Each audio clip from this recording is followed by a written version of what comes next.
یہ دور جو ہے یہ پرفتن ہے، پرآشوب ہے، اس لیے ہمیں سکھایا گیا ہے بادروا بالاعمال فتنا كقطع اللیل المظلم۔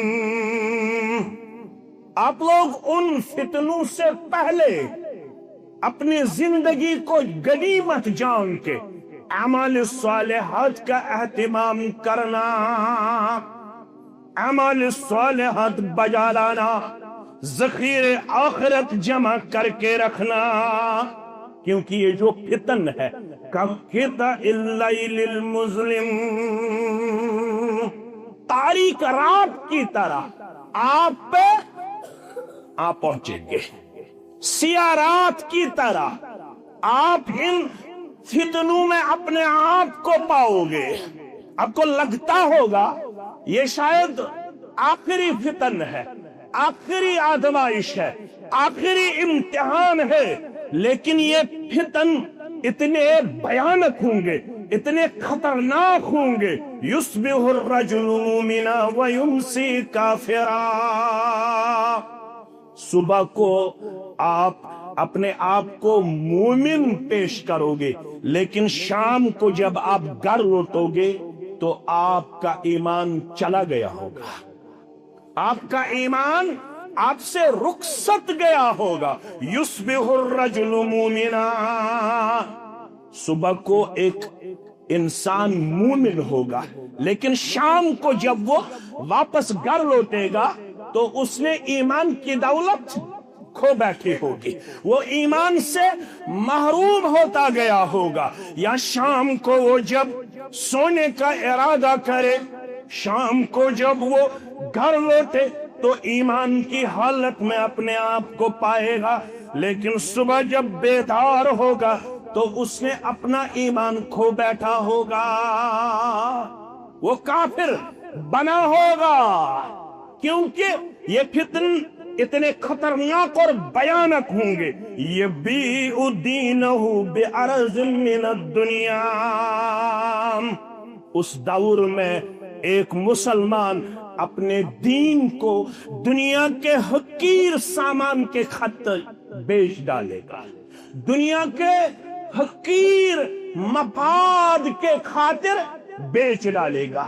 ہر ایک کو دنیا کی پڑی ہوگی، روپیہ ہونا چاہیے، تجارت ہونا چاہیے، زمین جائیداد ہونا چاہیے، میرے پاس دولت اور دن ہونی چاہیے، چاہے مجھے اپنا ایمان ہی کیوں نہ بیچ ڈالنا پڑے، چاہے مجھے ایمان سے کیوں نہ ہاتھ دھونا پڑے، لیکن مجھے دولت ہونی چاہیے، شہرت ہونی چاہیے، مجھے جائیداد ہونا چاہیے۔ اس کو یہ تک معلوم نہیں ہوگا کہ آج جمعہ ہے، جمعہ کے روز ہمیں کیا کہا گیا ہے، لاسٹ میں 5 منٹ میں اپنے آپ کو جمعہ کے روز بھی وہ مسجد میں پیش کرے گا، تب تک وہ دکاندار اپنی دکان پہ بیٹھا ہوگا، تب تک تاجر اپنی تجارت میں مگن ہوگا، اس کو یہ تک معلوم نہیں ہوگا کہ جمعہ کے روز مجھے قرآن کہتا ہے اذا نودی للصلاة من یوم الجمعہ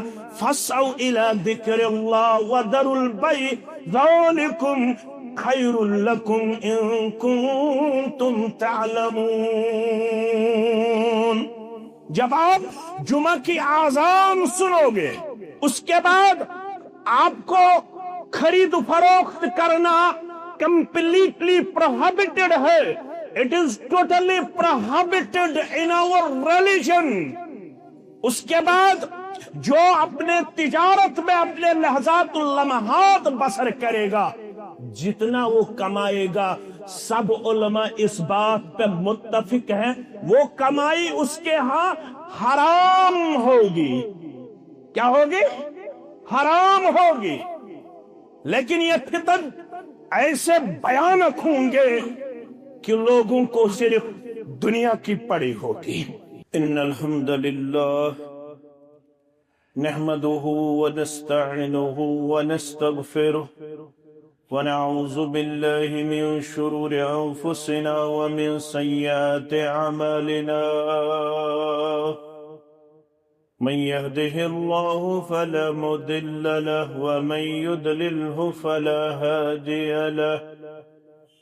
أشهد أن لا إله إلا الله وحده لا شريك له، وأشهد أن محمدا عبده ورسوله. يا أيها الذين آمنوا اتقوا الله حق تقاته ولا تموتن إلا وأنتم مسلمون. يا أيها الناس اتقوا ربكم الذي خلقكم من نفس واحدة وخلق منها زوجها وبث منهما رجالا كثيرا ونساء، واتقوا الله الذي تساءلون به والأرحام، إن الله كان عليكم رقيبا. يا أيها الذين آمنوا اتقوا الله وقولوا قولا سديدا يصلح لكم أعمالكم ويغفر لكم ذنوبكم، ومن يطع الله ورسوله فقد فاز فوزا عظيما. أما بعد، فإن خير الحديث كتاب الله، وخير الهدي هدي محمد صلى الله عليه وسلم، وشر الأمور محدثاتها، وكل محدثة بدعة، وكل بدعة ضلالة، وكل ضلالة في النار. يقول الله تعالى وتبارك في الفرقان الحميد والقرآن العظيم بعد أعوذ بالله من الشيطان الرجيم: واتقوا فتنة لا تصيبن الذين ظلموا منكم خاصة واعلموا أن الله شديد العقاب. وقال النبي صلى الله عليه وسلم: ما بقي من الدنيا إلا بلاء وفتنة، أو كما قال عليه الصلاة والسلام: رب اشرح لي صدري ويسر لي أمري واحلل عقدة من لساني يفقه قولي. رب زدنا علما، سبحانك لا علم لنا إلا ما علمتنا، إنك أنت العليم الحكيم. اللهم صل على محمد وعلى آل محمد كما صليت على إبراهيم وعلى آل إبراهيم إنك حميد مجيد. اللهم بارك على محمد وعلى آل محمد كما باركت على إبراهيم وعلى آل إبراهيم إنك حميد مجيد. اللهم ارحمنا ولا تسلط علينا من لا يرحمنا. اللهم مغفرتك أوسع من ذنوبنا، ورحمتك أرجى عندنا من أعمالنا. اللهم اكفنا بحلالك عن حرامك، وأغننا بفضلك عمن سواك. اللهم آت نفوسنا تقواها وزكها، أنت خير من زكاها، أنت وليها ومولاها. رب ارحمهما كما ربياني صغيرا. واغفر لنا وللمؤمنين والمؤمنات والمسلمين والمسلمات الأحياء منهم والأموات، إنك غافر الذنوب والخطايا برحمتك يا أرحم الراحمين. آمین یا رب العالمین۔ زندگی کا سلیقہ عطا کیجئے، بندگی کا طریقہ سکھا دیجئے،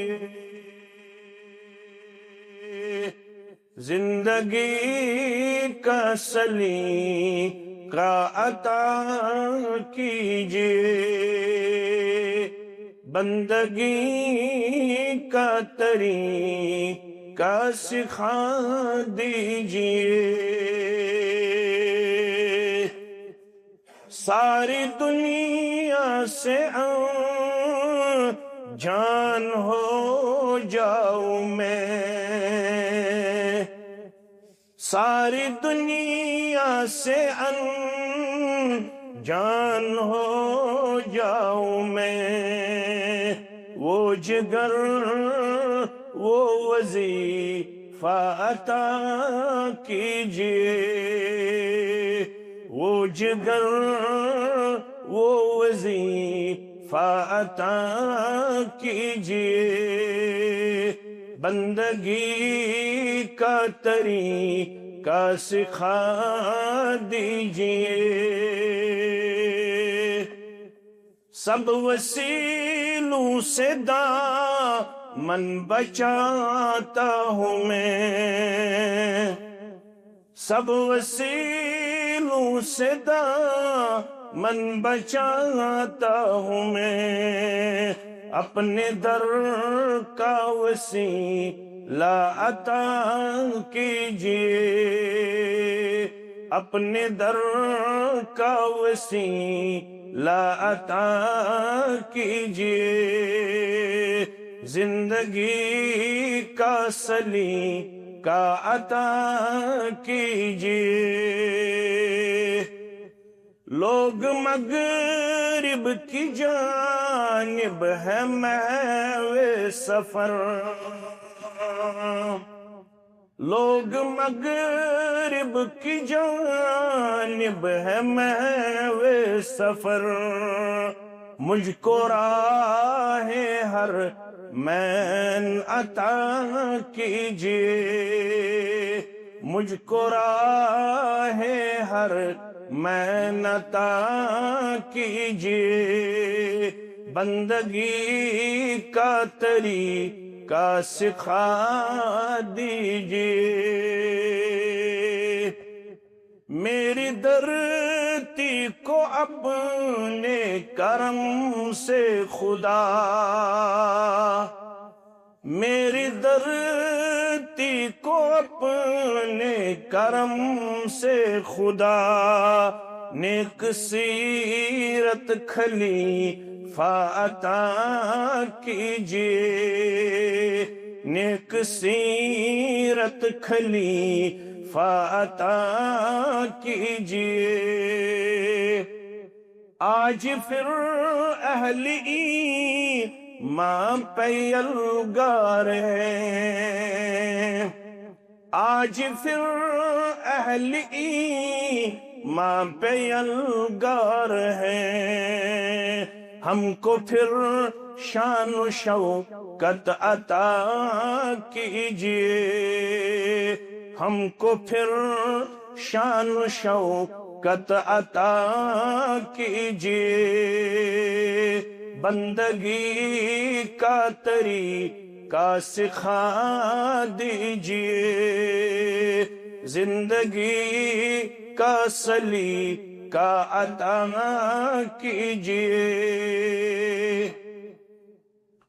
تمام قسم کی حمد و ثنا، حمد و تعریف، بزرگی اور برتری اللہ سبحانہ و تعالی کی ذات کے لیے لائق، زیبا اور شایع، تمام اللہ کی طرف سے بھیجے گئے انبیاء کرام صلوات اللہ تعالی علیہم اجمعین پر درود و رحمت، درود و عظمت، درود و برکات بالعموم اور بالخصوص ہمارے پیارے آقا حضرت محمد صلی اللہ علیہ وسلم کی ذات اقدس و اطہر پر بے شمار درود و رحمت، درود و عظمت اللہ کی طرف سے نازل ہو، آمین۔ آج اس تاریخی قصبے میں جمعہ کے عظیم موقع پر جس عنوان کے تحت میں کتاب و سنت کے حوالے سے مسلمانوں کے سامنے چند باتیں رکھنا مناسب سمجھتا ہوں، وہ ہے الفتن۔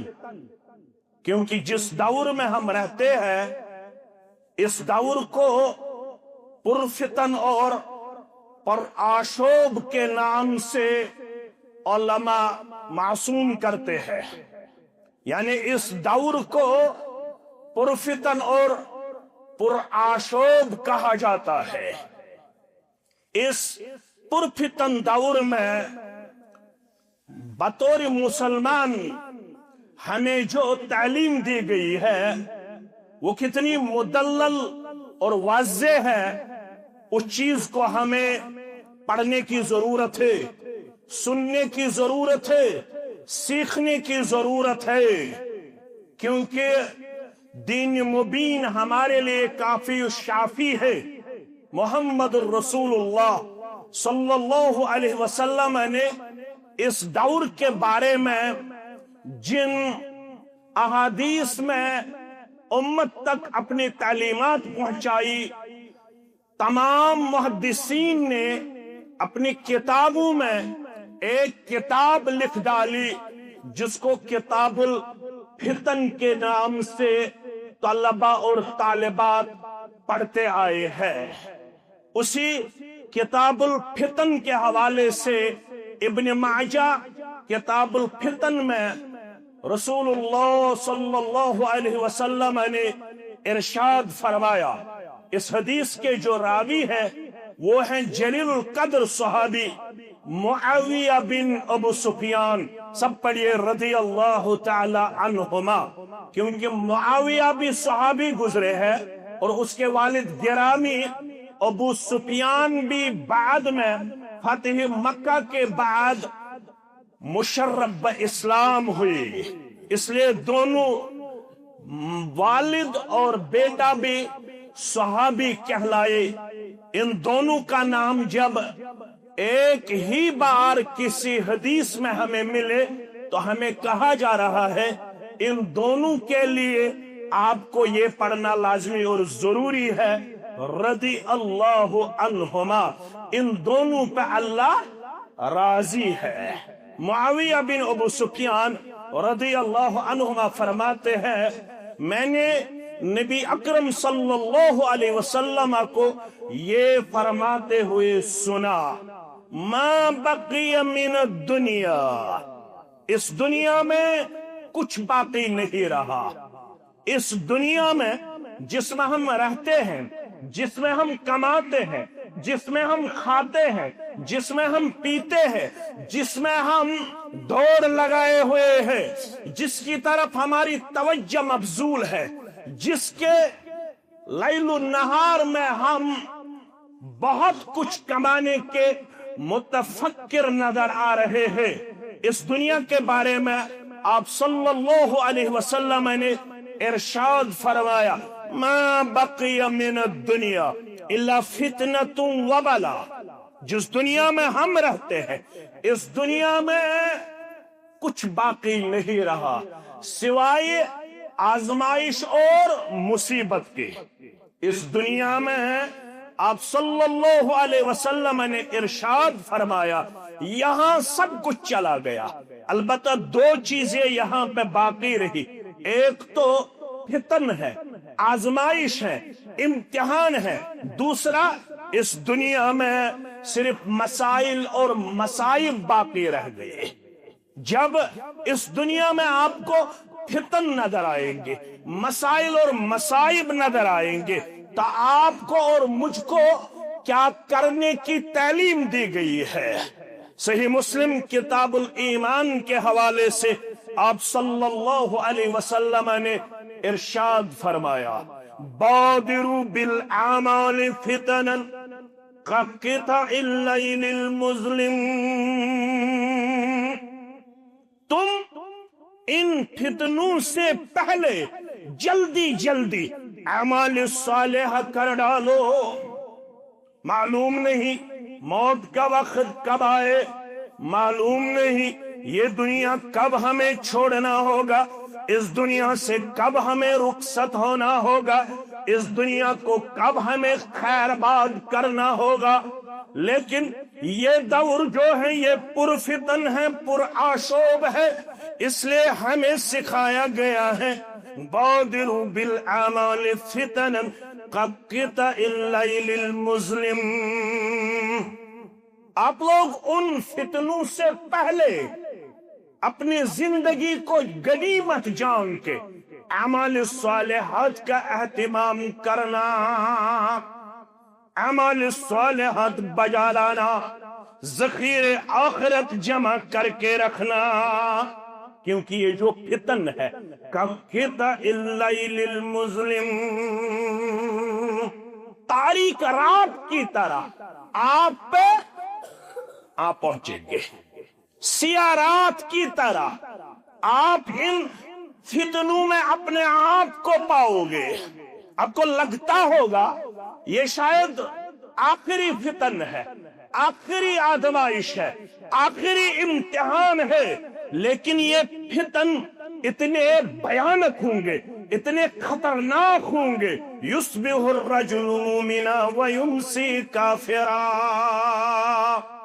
صبح کو آپ اپنے آپ کو مومن پیش کرو گے، لیکن شام کو جب آپ گھر لوٹو گے تو آپ کا ایمان چلا گیا ہوگا، آپ کا ایمان آپ سے رخصت گیا ہوگا. یصبح الرجل مومنا، صبح کو ایک انسان مومن ہوگا، لیکن شام کو جب وہ واپس گھر لوٹے گا تو اس نے ایمان کی دولت کھو بیٹھی ہوگی، وہ ایمان سے محروم ہوتا گیا ہوگا. یا شام کو وہ جب سونے کا ارادہ کرے، شام کو جب وہ گھر لوٹے تو ایمان کی حالت میں اپنے آپ کو پائے گا، لیکن صبح جب بیدار ہوگا تو اس نے اپنا ایمان کھو بیٹھا ہوگا، وہ کافر بنا ہوگا. کیونکہ یہ فتن اتنے خطرناک اور بھیانک ہوں گے. یبیع دینہ بعرض من الدنیا. اس دور میں ایک مسلمان اپنے دین کو دنیا کے حقیر سامان کے خاطر بیچ ڈالے گا، دنیا کے حقیر مفاد کے خاطر بیچ ڈالے گا. ہر ایک کو دنیا کی پڑی ہوگی، روپیہ ہونا چاہیے، تجارت ہونا چاہیے، زمین جائیداد ہونا چاہیے، میرے پاس دولت اور دن ہونی چاہیے، چاہے مجھے اپنا ایمان ہی کیوں نہ بیچ ڈالنا پڑے، چاہے مجھے ایمان سے کیوں نہ ہاتھ دھونا پڑے، لیکن مجھے دولت ہونی چاہیے، شہرت ہونی چاہیے، مجھے جائیداد ہونا چاہیے. اس کو یہ تک معلوم نہیں ہوگا کہ آج جمعہ ہے، جمعہ کے روز ہمیں کیا کہا گیا ہے. لاسٹ میں 5 منٹ میں اپنے آپ کو جمعہ کے روز بھی وہ مسجد میں پیش کرے گا. تب تک وہ دکاندار اپنی دکان پہ بیٹھا ہوگا، تب تک تاجر اپنی تجارت میں مگن ہوگا. اس کو یہ تک معلوم نہیں ہوگا کہ جمعہ کے روز مجھے قرآن کہتا ہے اذا نودی للصلاة من یوم الجمعہ فاسعوا الى ذکر اللہ وذروا البیع ذالکم خیر لکم ان کنتم تعلمون. جب آپ جمعہ کی آذان سنو گے اس کے بعد آپ کو خرید فروخت کرنا کمپلیٹلی prohibited ہے. It is totally prohibited in our religion. اس کے بعد جو اپنے تجارت میں اپنے لحظات اللمحات بسر کرے گا جتنا وہ کمائے گا سب علماء اس بات پہ متفق ہیں وہ کمائی اس کے ہاں حرام ہوگی. کیا ہوگی؟ حرام ہوگی. لیکن یہ فتن ایسے بھیانک ہوں گے کہ لوگوں کو صرف دنیا کی پڑی ہوگی. وہ اپنے دین کو بیچ ڈالیں گے لیکن دنیا ہونی چاہیے. اسی لیے دوسرے حدیث میں آپ صلی اللہ علیہ وسلم نے ارشاد فرمایا، بخاری کتاب الفتن کے حوالے سے، مسلم کتاب العلم کے حوالے سے، ابو ہریرہ رضی اللہ تعالی عنہ اس حدیث کے راوی ہے. آپ نے فرمایا میں نے رسول اللہ صلی اللہ علیہ وسلم کو یہ فرماتے ہوئے سنا، یتقرب الزمان، زمانہ قریب ہوگا. اس کے دو معنی ہیں، میری طرف آپ متوجہ ہے. زمانہ قریب سے قریب تر ہوگا، دو معنی، دو شرح علماء محدثین نے ہمارے سامنے لائے. ایک شرح یہ ہے لوگوں میں بغار، فتنہ، فساد جلدی پھیلے گا. جس فساد اور جھگڑے کو اس سوشل میڈیا سے پہلے مہینہ لگتا تھا پھیلنے میں، آج ایسا زمانہ آ گیا. آج ایسی انوینشن ہمارے سامنے ہے. آج ہمارے سامنے ایسا انسٹرومنٹ لایا گیا، ایسا چیز ہمارے ہاتھوں میں تھمایا گیا جس فساد اور جھگڑے کو اس سے پہلے مہینہ لگتا تھا، سال لگتا تھا پھیلنے میں. لیکن آج آپ کو صرف ایک کلک کر کے اس فتنے کو پوری دنیا میں پھیلانے میں کوئی وقت نہیں لگے گا. آنن پھانن ساری دنیا اس فساد کی شکار ہوگی، اس جھگڑے کی شکار ہوگی، اس فساد کی شکار ہوگی. کیونکہ سر تو کسی اور کا ہوگا، آواز تو کسی اور کی ہوگی. آج یہاں پہ AI سسٹم پایا جاتا ہے، چہرہ آپ کا لگا ہوگا، آواز بھی آپ کی سنائی دی جائے گی، لیکن آپ نے وہ فتنہ بپا نہیں کیا ہوگا. آپ اس فتنے کے کسی بھی صورت میں مرتکب نہیں ہوئے ہوں گے. آپ نے اس فتنے میں اپنے آپ کو نہیں پایا ہوگا. لیکن یہ دور ایسا ہوگا کہ آپ آنن پھانن اپنے آپ کو ان فسادیوں میں پاؤ گے، ان مفتن لوگوں میں پاؤ گے جن کے ساتھ آپ کا دور کا رشتہ بھی نہیں ہوگا. لیکن یتقارب الزمان، زمانہ قریب سے قریب تر ہوگا. لا تقوم الساعہ، قیامت تب تک قائم نہیں ہوگی. حتی یتقارب الزمان، جب تک زمانہ قریب نہ ہوگا. ایک شرح تو آپ نے سنا.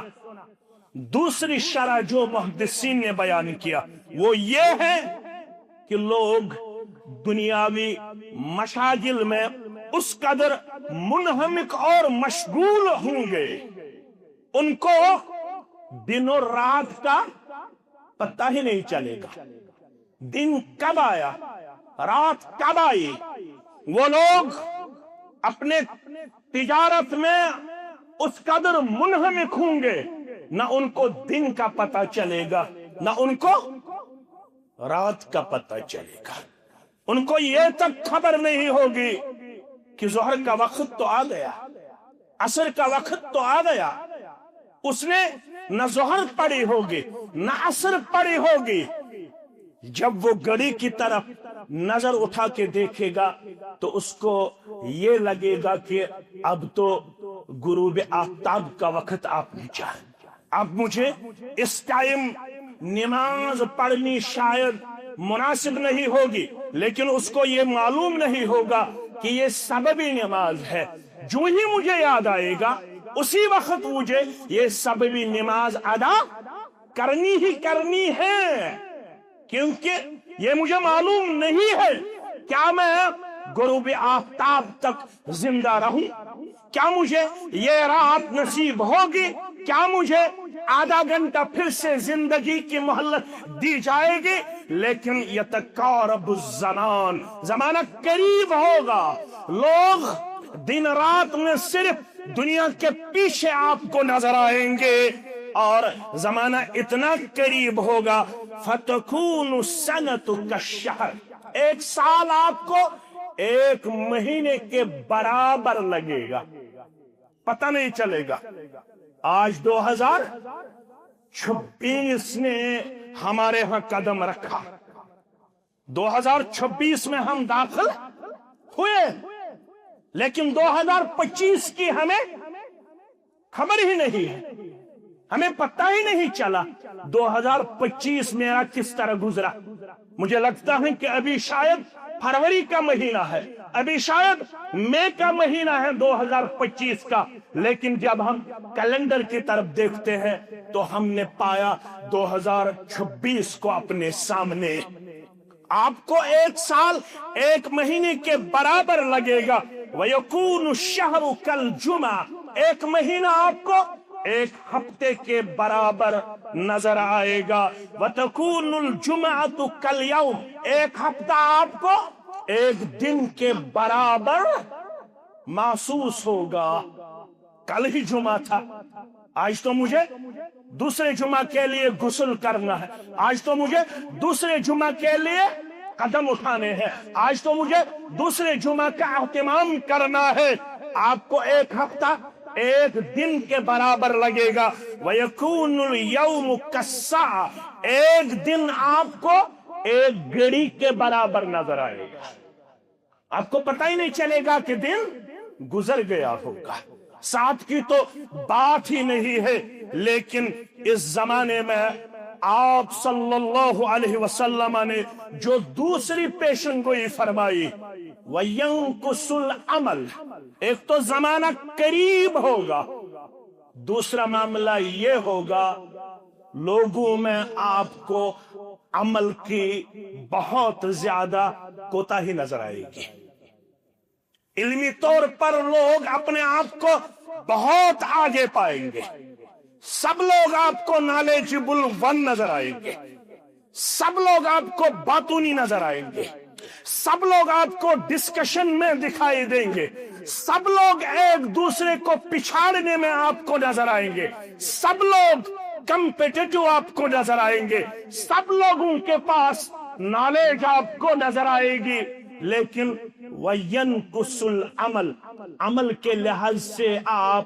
اپنے سماج کو بہت ہی بعید پاؤ گے، بہت ہی کوتاہی میں پاؤ گے، بہت ہی کمزوری میں آپ کو اپنا گرد و نواح نظر آئے گا۔ نہ والد کو عمل کی پڑی ہوگی، نہ بیٹا با عمل آپ کو نظر آئے گا، نہ بیٹی کو عمل کی فکر ہوگی، نہ والدہ کو عمل کی فکر ہوگی، سب لوگ آپ کو عمل میں بہت زیادہ کمزور نظر آئیں گے، جبکہ ہمیں یہ کہا جا رہا ہے آپ کے لیے ایمان کے ساتھ عمل کا ہونا لازمی اور ضروری ہے، کیونکہ کہا جا رہا ہے العلم بلا عمل کالشجر بلا ثمر، علم عمل کے بغیر اگر کسی کے ہاں آپ دیکھو گے، علم جو عمل کے بغیر ہوگا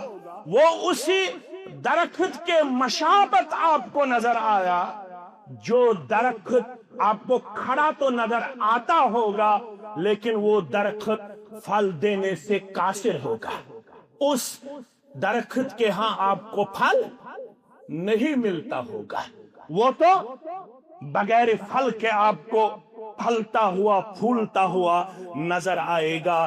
لیکن اللہ ہم سے چاہتا ہے کہ ہم علم کے ساتھ ساتھ عمل میں بھی بہت زیادہ وفادار و وفاشار اپنے آپ کو پیش کرے۔ لیکن یہ جو فتن کا دور ہے اس میں دوسرا معاملہ آپ کو یہ نظر آئے گا، وَيَنْقُصُ الْعَمَلِ، عمل میں آپ کو لوگ بہت زیادہ کمزور نظر آئیں گے۔ تیسری بات، وَيَقْبِضُ الْعِلْمِ، آہستہ آہستہ علم اٹھا لیا جائے گا۔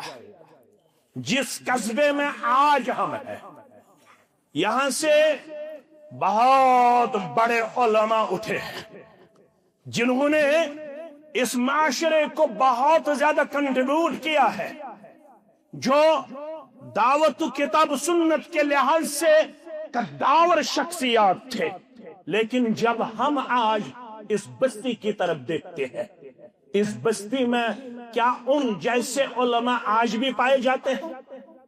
کیا ان جیسے جاننے والے آج بھی پائے جاتے ہیں؟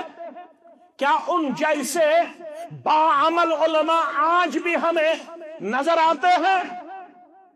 آہستہ آہستہ علم کو اٹھایا جائے گا۔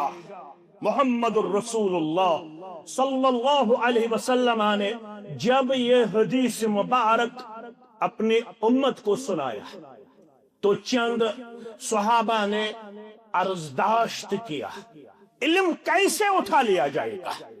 ہم تو خود عالم ہیں، ہم اپنے بچوں کو یہ علم کی وراثت منتقل کرتے ہیں، اس کے بعد ہمارے بچے اپنے بچوں کو یہ علمی وراثت منتقل کریں گے، یہ علم کیسے اٹھا لیا جائے گا؟ آپ صلی اللہ علیہ وسلم نے ارشاد فرمایا، جو با عمل اور با علم علماء ہوں گے ان کی روح قبض کی جائے گی۔ با عمل اور با علم علماء کو اس دنیا سے اٹھا لیا، پیچھے جو رہیں گے وہ کوڑا کرکٹ ہوگا۔ ہماری طرح وہ صرف باتوں نہیں ہوں گے، ہماری طرح وہ ایک دوسرے کو ڈسکشن میں آپ کو نظر آئیں گے۔ ان کے ہاں نہ علم کی گہرائی آپ کو نظر آئے گی، نہ ان کے ہاں آپ کو عمل کا کردار نظر آئے گا۔ اس لیے جو باقی رہنے والے ہوں گے وہ علم میں بھی کورے ہوں گے، وہ عمل میں بھی پیچھے آپ کو نظر آئیں گے۔ اس کے بعد وَتَظْهَرُ الْفِتَنُ، جب ان با عمل اور با علم علماء کو اٹھا لیا جائے گا، پھر باقی کون رہیں گے؟ ہم جیسے کمزور لوگ، ہم جیسے کمزور مسلمان، جن کو یہ تک معلوم نہیں ہوگا کہ دین کے تئیں میری ذمہ داری کیا بنتی ہے۔ ان کو صرف اپنے گھر کی پڑی ہوگی، ان کو صرف اپنے دنیا کی پڑی ہوگی، ان کو نہ جمعہ کا خیال اور پاس و لحاظ آپ دیکھو گے، نہ ان کو یہ فکر ہوگی کہ ہم اپنے مستقبل کو کیسے محفوظ رکھیں گے۔ ان کو صرف اپنے گھر کی پڑی ہوگی۔ ایسے لوگ پیچھے رہیں گے جو صرف اپنے دنیا بنانے میں مگن ہوں گے۔ اس کے بعد وَتَظْهَرُ الْفِتَنُ، اس دنیا میں علم جانے سے پھر فتنہ یہاں پہ بپا ہوگا۔ اس فتن میں ہم سب بہت زیادہ آج کل اپنے آپ کو پاتے ہیں۔ مسلمان مختلف معاملات اور مسائل کے شکار ہیں، ان سے نکلنا اب مسلمان کے لیے دشوار نظر آتا ہے، مشکل نظر آتا ہے۔ مسلمان صرف دیکھتا رہا، سنتا رہا، اور ان سبھی حالات سے ان کو نہ کوئی سبق حاصل ہونے کی نہ فکر ہم دیکھ رہے ہیں، نہ ان کو ان حالات میں اپنی ذمہ داری کا احساس ہمیں نظر آ رہا ہے۔ اس کے بعد ایک اور معاملہ سامنے آئے گا، وَيُلْقَ الشُّحُّ، اس کے بعد لوگ لالچی بنیں گے، لالچ عام ہوگی، مسلمان کا دشمن بن جائے گا، بائی کا دشمن بن جائے گا، کیونکہ سب کے ہاں لالچ ہوگی۔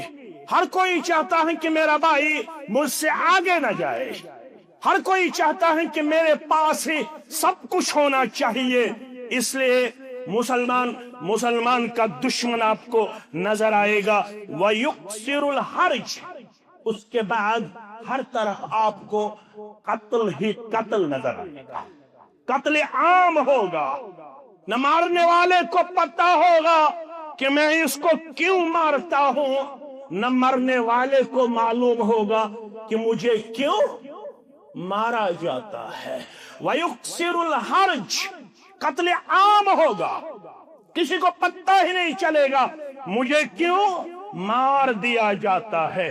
ان حالات میں وقت تیزی کے ساتھ گزرتا ہے، چند لحظات آپ کو آج برداشت کرنے ہوں گے۔ میری گزارش ہے، یہ موقع تو غنیمت ہے، اگر مجھ جیسے طالب علم کو اس تاریخ کی بستی میں کتاب سنت کے حوالے کے آپ کے سامنے کچھ باتیں رکھنے کی سعادت نصیب ہوئی، جس میں میرے برادر مکرم اور مشتاق صاحب اور باقی انجم صاحب اور مکرم صاحب، مکرم صاحب اور باقی جتنے بھی یہاں پہ ہمارے خیر خواہ اور بہی خواہ پائے جاتے ہیں، ان سب کا میں تہیہ دل سے شکر گزار ہوں کہ اس بستی میں مجھے کچھ کہنے کا آپ نے موقع عنایت فرمایا۔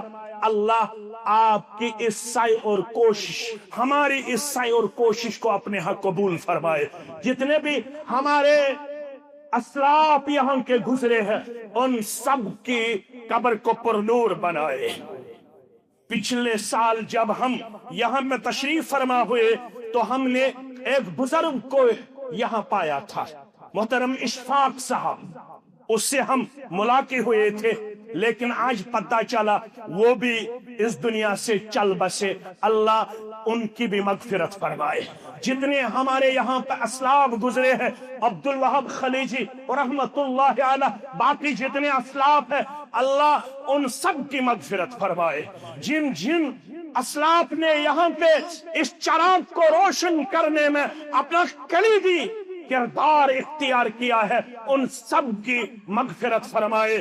جو آج یہاں پہ منتظمین ہیں، اللہ ان کا یہاں پہ جو بھی دین کے تئیں جو بھی خدمت ہے وہ اپنے حق قبول فرمائے۔ لیکن میری گزارش ہے، اپنے مستقبل کو بچانے کے لیے یہاں پہ بہت کچھ کرنے کی ضرورت ہے، بہت کچھ ہمیں اپنے ہاں اپنی زندگی میں ہی ان کے لیے کرنے کی ضرورت ہے۔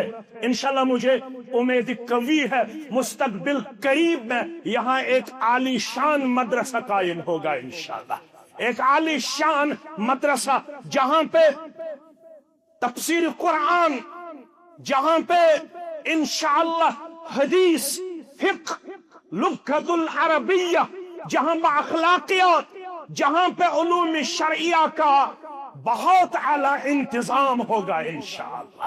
اس کے لیے آپ کو آج ہی ٹھان لینی ہے، اس کے لیے آپ کو آج ہی تہیہ کرنا ہوگا کہ ہم انشاءاللہ یہاں پہ ایک عظیم الشان علوم شرعی کا مدرسہ قائم کر کے ہی دم لیں گے انشاءاللہ، اور یہاں پہ دروس کا اہتمام کرنا لازمی ہے۔